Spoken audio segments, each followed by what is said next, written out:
దానికి ఈరోజు నేను పిలిపించడం జరిగింది. తర్వాత ఈ పోలీసులకు సంబంధించిన దాంట్లో ఎప్పుడు పిలిచినా అప్పుడు రాకుండా ఏదైనా నాటకాలు ఆడింది అనుకోండి, నెక్స్ట్ ఇంకో కేసు అవుతుంది. తెలుసు కదా మీకు, పోలీసు వాళ్ళు వాళ్ళ విధి నిర్వహణలో వాళ్ళు ఏది చెప్తే అది వినాలా. దట్టు మళ్ళీ మీరు అందరూ కూడా రౌడీ షీటర్లు.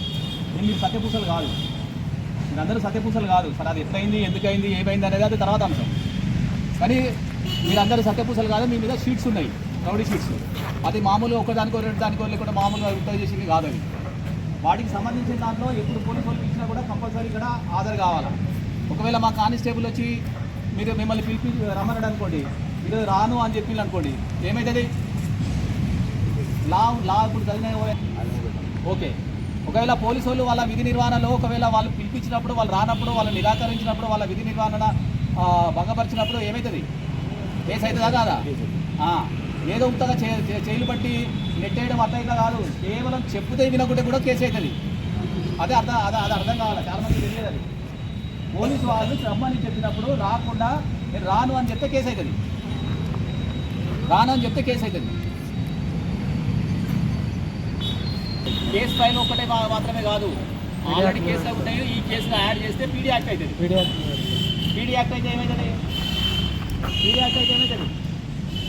యాక్ట్ అయితే జైలుకి పంపిస్తారు. సంవత్సరం వరకు మళ్ళీ రిలీజ్ ఉండదు. అడ్వైజరీ బోర్డు ఉంటుంది. అడ్వైజరీ బోర్డుకి మేము అన్ని రకాలుగా చెప్పేస్తాము. అక్కడ చెప్పిన తర్వాత దానికి వాళ్ళు ప్రాపర్గా దానికి కన్విన్స్ అయిన తర్వాత మిమ్మల్ని జైలుకి పంపిస్తారు. జైలుకి పంపించిన తర్వాత మళ్ళీ బయటకు పంపించడం ఉండదు. 1 year కంపల్సరీ ఉండాల్సిందే దాంట్లో. అర్థమైందా? పీడీ యాక్ట్ అవుతుంది. తర్వాత పీడీ యాక్ట్ కాకుండా ఇంకేం చేయగలుగుతాము? మీరు సత్ప్రవర్తనతో లేకుండా మీరు నాటకాలు ఆడకుండా ఇంతకుముందు ఏదైతే బిహేవియర్ ఉందో ఈ కేసులు దేని గురించి అయితే అయినాయో అదే పద్ధతిలో మళ్ళీ మీరు కొనసాగాలనుకో మేము ఇంకేం చేయగలుగుతాం? చట్ట ప్రకారమే చెప్తున్నా, చట్టం వేరే చెప్తలేను, ఓన్లీ చట్టమే చెప్తున్నా ప్రస్తుతానికి. ఒకవేళ అదే రకంగా కొనసాగుతుంటే ఇంకేం చేస్తాం? బైండ్ ఓవర్ చేస్తాం. ఎంఆర్ఓ దగ్గర 3 లక్షల కొరకు బైండ్ ఓవర్ చేస్తాం. ఏ చిన్న పిట్టి కేసులకు ఇన్వాల్వ్ అయినా కూడా 3 లక్షల రూపాయలు జప్తు చేయబడతాయి.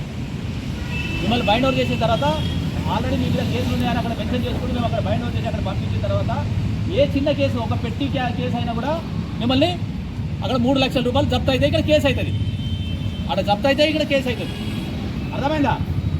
ఇవన్నీ చేస్తాం. ఇవి కాకుండా కూడా ఇంకేం చేస్తాము? మీరు ఇక్కడ లంగ పనులు చేసుకుంటా పోలీస్ స్టేషన్లకు పోయి అక్కడ మామూలుగా ఏదో చేతులు కట్టుకొని ఏదో రకంగా ఉండి అక్కడ ఏదో కొద్దిగా అయిపోయి మళ్ళీ బయటకు వచ్చిన తర్వాత మళ్ళీ గల్లెగరేసి మళ్ళీ మనము ఇష్టం వచ్చినట్టు ఇంతకు ముందు లెక్కనే మనం అన్నీ చేయవచ్చు అని అంటే అప్పుడు ఏం చేయగలుగుతాం? మీ వాడలకు వచ్చి మీ వాడలనే మీ వాడల అందరి ముందు మీ దగ్గరనే తీసుకొచ్చి అక్కడ ఇవి రౌడీ షీటు అని అక్కడ అందరికి చెప్పుకుంటూ తీసుకొచ్చి అక్కడ చేస్తే అక్కడ అక్కడ అక్కడ పట్టుకొని వస్తాం. మీరు ఇక్కడికి వచ్చి ఇక్కడ ఏదో ఆఫీసర్లు చెప్పింది కదా, ఆఫీసర్లు చెప్పిన తర్వాత మళ్ళీ పోయిన తర్వాత ఇవన్నీ బయట వాళ్ళకి తెలివే కదా అని మీరు ప్రవర్తిస్తే మీ వాడలకు వచ్చే చేస్తాం. మీరు ఎక్కడైతే లోకాలిటీలు ఉంటారో, మీరు ఎవరైతే మీ సాయితగాళ్ళు లేకుంటే మీ దోస్తానా ఉంటుంది కదా వాళ్ళ దగ్గర, తర్వాత మీ బంధువుల దగ్గర, మీ కుటుంబం దగ్గర అక్కడ తీసుకొస్తాం. అక్కడికి వస్తాం. ఆడికి వచ్చి అక్కడ ఈ విషయాలన్నీ అక్కడ చెప్పి అక్కడ అవన్నీ చేస్తాం. అప్పుడు ఎట్లయితుంది? అప్పుడు ఎట్లుంటుంది పద్ధతి? పర్వాలేదా? అట్లా ఓకేనా? అట్లా ఓకేనా అంటే అదే పని చేస్తాం. అంటే మేము ఇవన్నీ ఎందుకు చెప్తున్నా అంటే ఇవి మాకున్న ఇవి స్టెప్ బై స్టెప్ అన్నీ చేసుకుంటూ పోతాం. అర్థమైందా? ఇంతకుముందు లేక నకరాల కథలు చేసుకుంటా, సెటిల్మెంట్ చేసుకుంటా, నకరాల కథలు చేసుకుంటా, వాని విని బెదిరించుకుంటా ఇసోటి కథలు చేస్తే పక్కా స్ట్రింజెంట్ యాక్షన్స్ ఉంటాయి. అన్ని రకాలైన చర్యలు తీసుకుంటాం. పోలీసు వాళ్ళకి సంబంధించినవి ఏమేమైతే ఉన్నాయో అవన్నీ చేస్తాం. ఏం వెనకాడం. ఇంతకుముందు మా ఎస్ఐలు కావచ్చు, మా ఆఫీసర్స్ కావచ్చు, మా కానిస్టేబుల్స్ కావచ్చు, ఇంతకుముందు మామూలుగా ఏ రకంగానైతే మామూలుగా పిలిపించి అన్న తమ్ముడు ఇటువంటి కథలు ఉండవు. అర్థమైందా? గట్టిగా యాక్షన్ తీసుకోవడం జరుగుతుంది. గట్టిగా మామూలు కూడా గట్టిగా తీసుకుంటారు ఇద్దరు. ఎందుకంటే వాళ్ళకి మేము చెప్పినాం కనుక, వాళ్ళకి పూర్తిగా అథారిటీ ఇచ్చినాం కనుక వాళ్ళు కూడా ప్రాపర్గా చేస్తారు.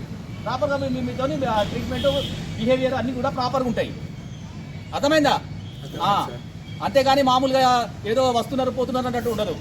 తర్వాత ప్రతి మంత్ ఇక్కడ అటెండెన్స్ ఉంటుంది. ప్రతి మంత్ ఇక్కడ ఇట్లా పిలిపించి మీ వ్యవహారాలు, మీ కథలు, మీకు సంబంధించిన ఏమేం చేస్తున్నారో ఆ మంత్లో ఏం జరిగినాయి అవన్నీ ఇట్లా రివ్యూ చేయడం జరుగుతుంది, పరిశీలన చేయడం జరుగుతుంది. ప్రాపర్గా ఉంటున్నారా లేదా, లేకుంటే మనం మళ్ళీ ఏం చేస్తున్నారా. అర్థమైందా? ఒకవేళ ఇవన్నీ చేసిన తర్వాత ఇవన్నీ మేము చెప్పిన తర్వాత కూడా మీరు ఏ రకంగా చేస్తారంటే మాకున్న పద్ధతి మాకుంటే ఇంకేమేమి చేయాలనేది ఇప్పుడు మేము కొన్ని చెప్పినాం. మేము ఇంకా కూడా ఉన్నాయి చాలా చేసేటి, ఇంకా కూడా ఉన్నాయి. పెద్ద పెద్ద వ్యవహారాలు, పెద్ద పెద్ద సంబంధించిన పెద్ద పెద్ద మూమెంట్లనే పోలీస్ డిపార్ట్మెంట్ అణచివేయడం జరిగింది. ఇది వాళ్ళు ఇల్లీగల్గా చేసినప్పుడు, చట్టానికి వ్యతిరేకంగా చేసినప్పుడు. ఆఫ్టర్ ఆల్ మీరు రౌడీలు మీరైతే మీ కథలు ఎంత, మీ వ్యవహారాలు ఎంత? మామూలుగా ఇండివిజువల్స్ కదా, మీ దగ్గర ఏముంటుంది?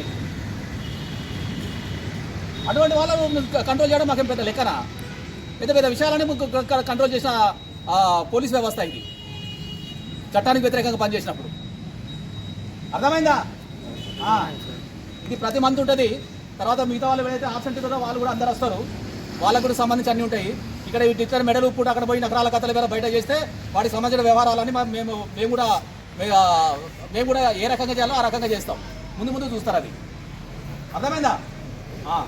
ఓకే.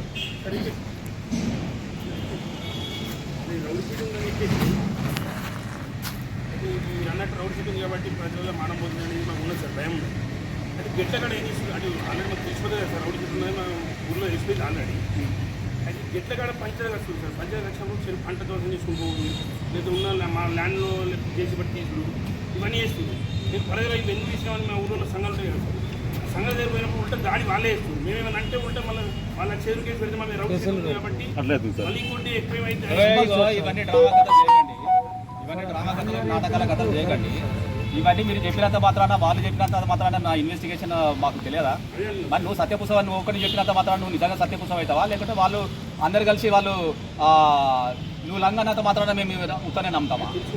అవన్నీ ఏముండవు, అవి మనకు మాకు తెలుసు. అవి నువ్వు చెప్పాల్సిన అవసరం లేదు. నువ్వు ఇక్కడ ఏ పొజిషన్లోకి వచ్చినావు ఆ పొజిషన్లో ఉండి మాట్లాడు, అంతగానే ఎక్సీడ్ అయ్యి మాట్లాడకు. ఇక్కడ నువ్వు రౌడీగా వచ్చినావు, రౌడీ షీటర్గా వచ్చినావు, ఇక్కడ అదే లిమిట్లో మాట్లాడు. ఒక సాధారణ పౌరుడు లెక్క మాట్లాడకు, అన్ని హక్కులు ఉన్నాయి నాకు అన్నట్టు మాట్లాడకు. అర్థమైందా? మీ దగ్గర ఆల్రెడీ రికార్డు పరంగా అన్ని కేసులు ఉన్నాయి ఇక్కడ. దాని పద్ధతుల్లో మాట్లాడు. నువ్వు అన్యాయం జరిగితే దానికి సంబంధించిన ఇన్వెస్టిగేషన్ ఆఫీసరే మేము చూస్తాం. మాకు ప్రతి దాంట్లో మాకు ఆల్రెడీ సీట్ ఉన్నదని మా మీద చేస్తున్నారు సార్, మళ్ళీ ఉల్టా పోయి వాళ్ళు చేస్తున్నారు సార్. ఏమి డ్రామాలు ఈ కొత్త? మేము కొత్త వింటున్నాం, అవి మాకు తెలియదు. ఇవన్నీ డ్రామాలని ఇంకోటి కూడా చెప్తున్నా. ఒకవేళ అనుకోకుండా ఏదో భూమి పంచాయతీలనో, లేకుంటే అన్నదమ్ముల పంచాయతీలనో, లేకుంటే ఏదైనా ఆవేశంతోనో, చెడికి ఆవేశంతోనో జరిగిన ఏదైనా ఇన్సిడెంట్స్తో జరిగిన సంఘటనలు ఏమైనా ఉంటే వాటికి సంబంధించిన దాంట్లో ఆల్రెడీ మీ మీద షీట్ ఓపెన్ అయి ఉంటే, రౌడీ షీట్ ఓపెన్ అయి ఉంటే అదేం పరిశీలిస్తాం. కానీ మీరు గ్యాంగ్లుగా ఉండి సెటిల్మెంట్లు చేసుకుంటూ, బిజినెస్ చేసుకుంటూ, నాటకాలు చేసుకుంటూ, ఇవి డ్రామాలు చేసేది ఇవన్నీ మాకు తెలియదు. అయింది అవన్నీ మాకు తెలుస్తాయి కదా. ఆ రకంగా ఒకవేళ అన్యాయంగా ఏదో ఆవేశంతో జరిగిన వాడికైతే మేము చూస్తాం. అది ఏజ్ బారైపోయి అసలే కేసులు ఏం లేవు, చాలా వరకు సత్ప్రవర్తనతో ఉంటున్నారు అనుకునే వాసన వాటిని మేము కన్సిడర్ చేస్తాం. దానికి సంబంధించిన మేము ఎట్లా ఒకవేళ ఒకటి అసొంటి ఏమైనా ఉంటే వాటిని తొలగించడానికి కూడా మేము ప్రయత్నం చేస్తాం, అది వేరే విషయం. కానీ ఇక్కడ ఈ మెట్వెల్కి సంబంధించిన దాంట్లో మాత్రం ఆ రకంగా లేరు. అది గ్రామీణ ప్రాంతాలలో ఒకవేళ ఉంటే కొంత ఉంటారు. ఏదో గట్టి పంచాయతీ దగ్గర ఇప్పుడు ఇబ్రాహీంపట్నం ఉంది, మల్లాపూర్ ఉంది, ఆ ఏరియాలలో జరిగే పంచాయతీలు మామూలుగా చెనిక ఆవేశంతో జరుగుతాయి. వాటికి సంబంధించిన దాంట్లో కొంత ఆ రకంగా ఉంటాయి, చెనిక ఆవేశంతో జరిగేటి. వాళ్ళు గ్యాంగ్ లాగా ఉండి సెటిల్మెంట్ చేయడము, అక్కడ పోలీస్ స్టేషన్ ముందు అక్కడ ఉండి మేము ఇది చేస్తాం అది చేస్తామని కూడా నాటకాలు ఆడడం అవన్నీ ఉండవు వాళ్ళే.